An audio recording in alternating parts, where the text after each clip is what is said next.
You probably know this story. Steve Jobs, genius, visionary, the man who changed the world. But there is one part of his life that is rarely discussed.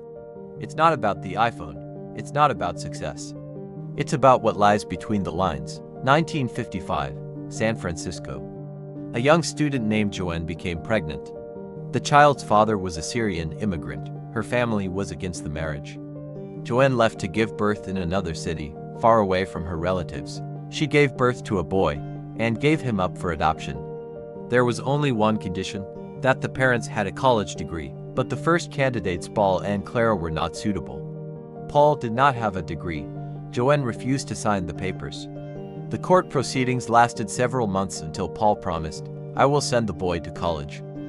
Only then did Joanne agree, and she disappeared from his life. Steve grew up. He became a billionaire. He created Apple, and at some point, he decided to find the woman who gave him up. He hired a detective. The detective found Joanne. She was living in Los Angeles. Steve called and said, "Hello, I'm your son." There was silence on the line. They met.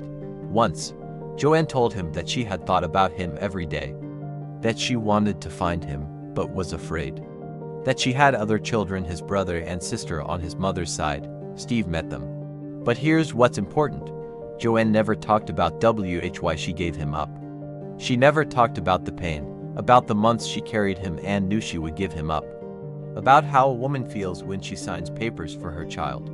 Why didn't the genius who knew how to ask the right questions ask the most important one? The one that could have changed everything? Maybe he was afraid. Afraid to hear the truth. Afraid that the answer would hurt him, or that it would destroy the image of his mother that he had built in his head. Or thought, why bother? You can't change the past. Sound familiar? We often don't ask because we're afraid the answer won't change anything. But sometimes it's not about changing the past, it's about understanding it. To close that door that has been open all these years and has been letting in. Joanne died a few years later. Steve died earlier of cancer. They never really talked. Questions remained unanswered. The emptiness between them remained, which no one filled. You know, I think we all have someone like that, someone we never got around to talking to. Not because we couldn't, but because we didn't dare to. We are afraid to hear something that will break us, or something that will force us to rethink everything. We choose silence, but this silence is not peace.